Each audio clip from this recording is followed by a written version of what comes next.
राधे राधे गुरुजी। मेरा एक प्रश्न है। मैं बचपन से देखती हुई चली आ रही हूँ कि जो लोग मन कर्म वचन धन से पूजा करते हैं नियम कर्म से, उनके ही जीवन में दुख क्यों आता है? सबके जीवन में कष्ट है। मैं भी भगवान की भक्ति बहुत करती हूँ, मेरे भी जीवन में बहुत कष्ट है। मैं यही प्रश्न पूछना चाहती हूँ कि जो नियम कर्म धर्म से मन से सच्चे मन से भक्ति करते हैं उन्हीं के जीवन में ही कष्ट क्यों आता है? कहते हैं उनके पिछले जन्म का कर्म है, उनके पिछले जन्म का दुख है, कर्म है, वही भोग रहे हैं। जब पिछले जन्म का ही कर्म भोगना है तो इस जन्म में हम भक्ति क्यों कर रहे हैं? सुंदर प्रश्न है, इसलिए ताली बजाओ। सब बैठो आप लोग। अच्छे प्रश्न पूछने चाहिए ऐसे जैसे इन्होंने पूछा। सब बैठो, पहले अगल बगल की बहन है सब बिठाओ। सुनो, इन्होंने पूछा है कि जब कर्म का ही फल भोगना है तो फिर भक्ति करने की क्या जरूरत है? सिंपल ये है। क्यों? सही है। अर्जुन भक्त थे कि नहीं? माइक ले लो, आगे पीछे की मैया बैठ जाओ। अर्जुन भक्त थे कि नहीं? जी थे ना। लेकिन अर्जुन को भी 12 वर्ष का वनवास जाना पड़ा। 12 साल तक जंगल में रहना कोई सरल काम तो नहीं है। 1 साल अज्ञातवास जंगल में रहना, किसी के दास दासी बन के रहना सरल काम तो नहीं है। जबकि अर्जुन जैसा भक्त कौन होगा? फिर भी उन्हें कष्ट उठाना पड़ा। भगवान राम तो स्वयं भगवान थे। 14 साल का कष्ट। माता सीता तो साक्षात लक्ष्मी थी, फिर भी दर दर की ठोकर जंगल में लकड़ियां काट काट के बच्चों का लवकुश का लालन पालन किया। इसी प्रकार अब आप कहते हैं कि जब हम भक्ति करें तो फिर कर्म ही का फल भोगना है, तो भक्ति का अर्थ क्या? बात ऐसी है बेटा कि कर्म तो अपनी जगह है, कर्म तो हमें भोगनी है, हमें भी भोगना है, आपको भी भोगना है। भक्ति सिर्फ इसलिए की जाती है, इसलिए नहीं की जाती कि भगवान हमें पैसे वाला बना दें, भगवान हमें धन धान्य से भर दें, घर में सब कुछ हो। भक्ति का मतलब पैसा पाना नहीं, भगवान से बेटा बेटी मांगना नहीं। अरे भगवान की भक्ति आपको जो देगी, कोई कर्म में इतनी ताकत नहीं है कि आपको वो दे सके। अब उदाहरण से समझो। विभीषण को लंका का राजा बना दिया। क्या विभीषण का कोई ऐसा कर्म उसे राजा बना सकता था? कर्म अच्छे करता था फिर भी लातें खाता था, रावण लात मार के निकालता था। उसके कर्म का भी उसे दंड मिला, पर भगवान की भक्ति जो की, उस भक्ति का भी फल, कर्मों का फल यदि मिलता है तो भक्ति का फल भी मिलता है। थोड़ा सा देर है। विभीषण को भक्ति का फल मिला। उस कोई व्यक्ति ऐसा कितना कर्म करता कि वो लंका का राजा। भगवान कर्मों के फल को नहीं देखते कि तुमने भक्ति हमारी कितनी की। जब भक्त शरण में चला जाता है तो भगवान भूल जाते हैं कि कितना बड़ा पापी और पतित है, उठा करके राज सिंहासन पर बिठा देते हैं। दूसरा सुग्रीव भी लातें खाता था भाई की, दर दर की ठोकर खाता था, उठा के बिठा दिया। तो भगवान बेटा, भगवान जो दे सकते हैं कोई नहीं। इसलिए गलती हम लोगों की है कि हम उम्मीद क्या करते हैं, हे भगवान हम तुम्हारे इतने बड़े भक्त हैं, तुमने हमें बेटा भी नहीं दिया। हे भगवान हम तुम्हारे इतने बड़े भक्त हैं, रहने को घर भी नहीं दिया। हे भगवान हम इतने बड़े भक्त हैं, हमारा पति नहीं सुनता, बेटा नहीं सुनता। भगवान की भक्ति का मतलब ये नहीं कि तुम्हारा बेटा सुने, तुम्हारी बेटी सुने, तुम्हारा घर बन जाए। जो भाग्य, सुदामा ने सारी जिंदगी गरीबी देखी है। क्या सुदामा से बड़े भक्त आप और हम हैं? क्या हो सकते हैं? नहीं। लेकिन सुदामा से ज्यादा हमारी शिकायतें हैं। सुदामा की तो एक भी नहीं थी। सारी जिंदगी भीख मांगकर गुजारा किया, सारी जिंदगी भगवान की भक्ति की, और मांगने नहीं गए, 4 मुट्ठी चावल अपनी हैसियत के अनुसार देने गए। जब सारी जिंदगी उन्होंने भक्ति की और फिर भी गरीबी में रहकर शिकायत नहीं की, तब भगवान ने देखा कि भक्त पक्का है। 50 रुपए का घड़ा जो खरीदती हो ना मेरी बहन, उस घड़े को भी कुम्हार हफ्ते भर पकाता है भट्टे में, महीनों तक पकता है वो, कम से कम 10 दिन की आग तो देता होगा, तब जाके वो काले से लाल होता है, माटी पक जाती है तो लाल हो गया।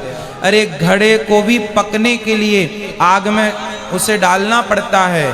तो भगवान जब अपने भक्त को पकाएंगे तो थोड़ा तो दुखों की आग में तपाएंगे कि देखें कितना कच्चा कितना पक्का। इसलिए हर हाल में गोविंद का स्मरण करो और ये मत कहो कि हमें भगवान से कुछ चाहिए। लोग कहते हैं कि भगवान के भक्तों को दुख मिलता है। अरे जो भगवान का सच्चा भक्त हो जाएगा उसे पता ही नहीं चलेगा कि दुख क्या चीज है, उसे तो सुख ही मिलेगा।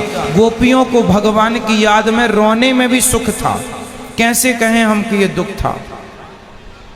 इसलिए जो हो गया उनका वो दुख तो है ही नहीं।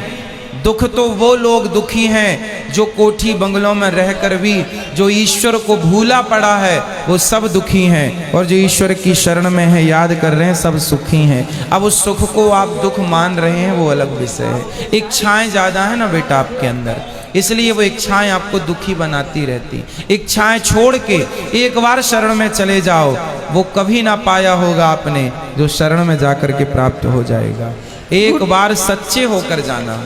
मुझे एक प्रश्न और है, जैसे मैं आसपास देखती हूँ जो भक्त हैं, चलो मैं उनका समझ गई, लेकिन मैं अपने जीवन में आसपास देखती हूँ, लेकिन जो भक्त को दुख दे रहा है और उसको गाली दे रहा है, उसको इस बात का एहसास ही नहीं है। नहीं समझ आता कि वो क्या सोचता है और ऐसा क्यों करता है, और उसका जीवन अच्छे से चलता है और जो भक्त होता है वो रो रहा होता है। अगर उसको कष्ट भी होता है तो मरने से थोड़े दिन पहले उसका जीवन तो अच्छे से बीतता है, लेकिन भक्त का तो जीवन खराब हो जाता है, पूरे जिंदगी रोने में और कर्म करने में ही चला जाता है। तो फिर उसमें भक्ति करना या ना करना दोनों में फर्क अंतर क्या रह गया? फिर सारा भक्त पूरे टाइम रोता रहता है, गाली खाता रहता है। भक्त होता है ना बेटा, आप किसी भक्त को जाकर पत्थर मारिए, आप किसी भक्त को जाकर के लाठी और जूते से मारिए, तो मारने वाले की तरफ भक्त जब देखता है ना तो वो ईश्वर से प्रार्थना करने लगता है, हे भगवान इसने मुझे जूते मारे हैं, हे भगवान इसने मुझे पत्थर और लाठियां मारी हैं, हे भगवान इसे क्षमा कर देना। क्योंकि भगवान बड़े गुस्से में आ जाते हैं जब कोई भक्त को मारता है। पर वो भक्त, आज की कथा सुने आपने, द्रौपदी के 5 बेटों को मार डाला था अश्वत्थामा ने, और भगवान ने पूछा कि बता क्या करूं इसके साथ, तो द्रौपदी ने क्या कहा, छोड़ दो छोड़ दो। कोई भक्त यदि बदले की भावना रखे बैठा है तो भक्त हो ही नहीं सकता।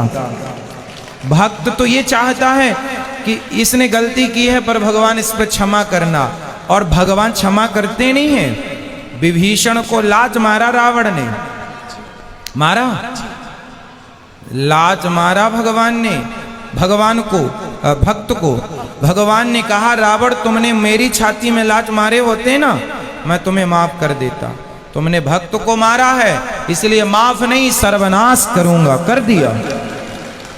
एक बात बताओ कि जब तक रावण ने विभीषण को लात नहीं मारा तब तक राम जी ने लंका में एक भी बाण छोड़ा हो, एक भी नुकसान किया हो लंका का, तो मुझे बताओ।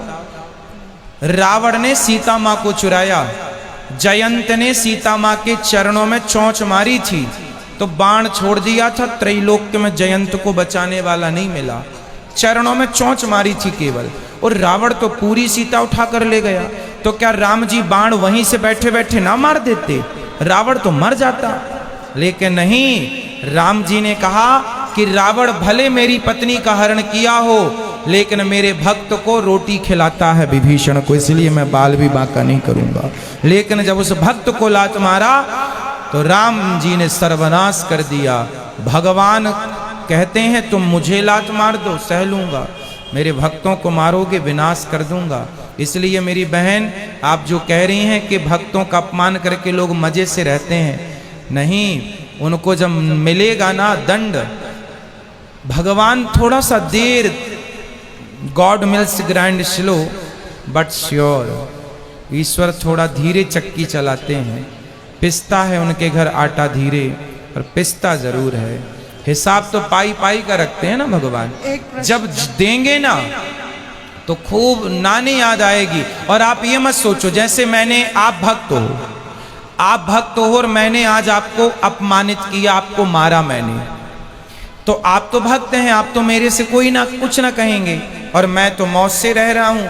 लेकिन मेरे जीवन के आखिरी तक और जो अगला जन्म होगा, वो सारे जन्म में इस जन्म का ये दंड भोगना पड़ेगा।